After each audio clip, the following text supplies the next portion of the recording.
shit, it's broke. There you go. Alright guys, welcome back to my channel, and today we're going to be speaking about Dune. Now I know a lot of people are going to be saying like, you know, this is the next Lord of the Rings, it's going to be an amazing film. And like, when I went to see it, like honestly, I just felt like it was so like, boring. I just thought it was really boring. Just gonna be honest, like, film's subjective, yeah, we're not all gonna like the same things. I know, and I can appreciate like how good of a film it is, but I just felt like it was way too long, and it's just not for me. So before anyone comes at me, like, it just isn't my kind of film. But I'll break down why, and I'll also say like what I did like, what I didn't like. So just getting into it, like as I said, I just found it like too long and too boring. I get that it's part of this bigger series, but I'm rating this just as a standalone film.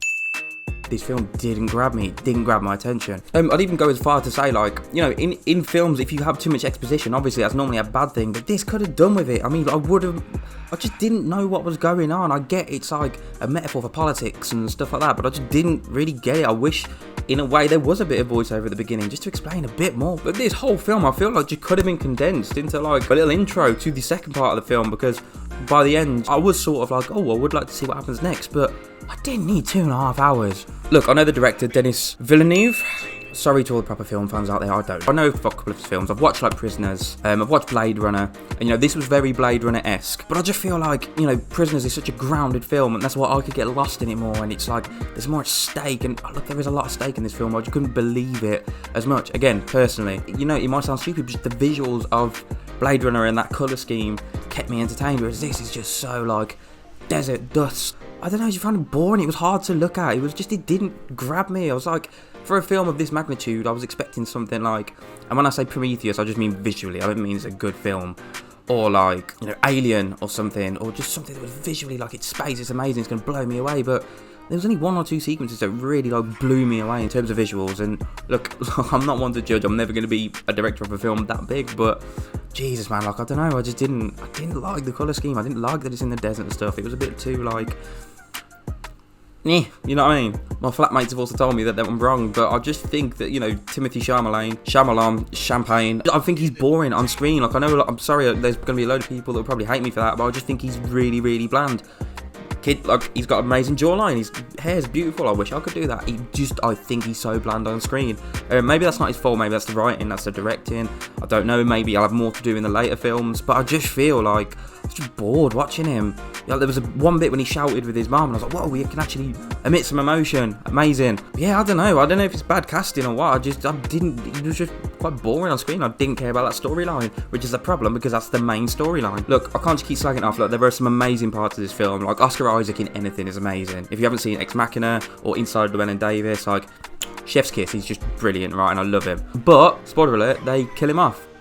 So it's like, oh, I'm not going to see him ever again. And he was like one of the best actors or best like leads in this film, I think. There is this one amazing sequence when the dragonflies like sort of go down to save the ship that's getting the spice from this big worm, and the stakes erupt. And like, I think that was the first time in the cinema I perked up and I was like, wow, like, this is actually quite cool. So again, there's some amazing sequences in this film. Also, like, I forget the main bad guy's name, but hit this big fat flying thing person, I don't know.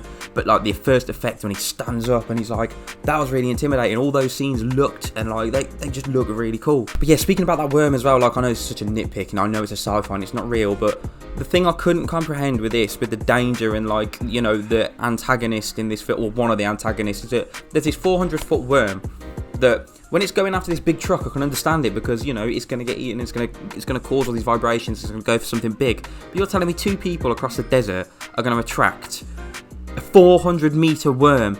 That's like a great white shark trying to eat a frog. Like, it doesn't make sense to me. Like, it just doesn't comprehend. There needs to be a bit of like realism within the universe, and like the laws just need to make a bit of sense for me to get lost in it. I just feel like the aesthetic was like very Mad Max, just in the desert and stuff. I feel like the mind reading thing, or when they make them do things with their mind, it's just like the Jedi's and Star Wars. You don't need to see his identification. And I just think like the big worms is just like Tremors on steroids.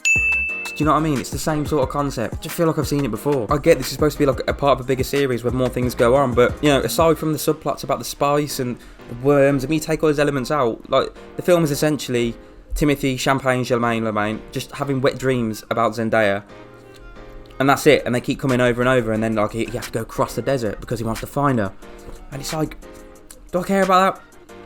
No, I didn't. And another thing that really surprised me, that actually really annoyed me, speaking of those flashbacks with Zendaya, and like every time he sees her and he's got to go find her across the desert with that tube in her nose, the score, I cannot stand the score, and it's Hans Zimmer, and I get, like, he's famous for these big long notes and big long things, like, you know, I love Inception, the classic, like, I love it, it always works, but this, it's like every time you see her in this orange hazy flash sequence, you have this score and it's like,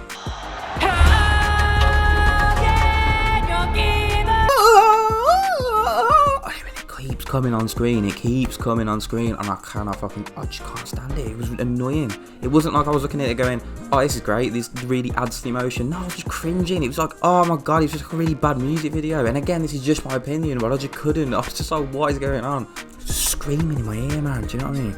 Annoying. I've got a good feeling that I may rewatch it and I might change my mind, or the sequels are going to come out, and as it becomes a sequence of films, it might make more sense in the bigger grand scope, and I'll be like, oh, maybe I was wrong. But I am just judging this solely on how I felt when I watched it as a standalone film, and it just wasn't for me, man. It just wasn't for me.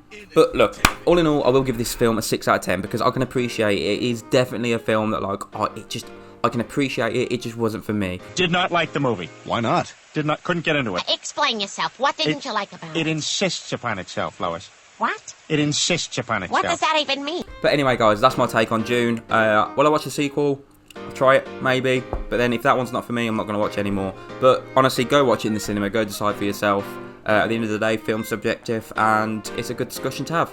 So, thanks again, guys. And if you could like and subscribe below, that'd be amazing. Thank you.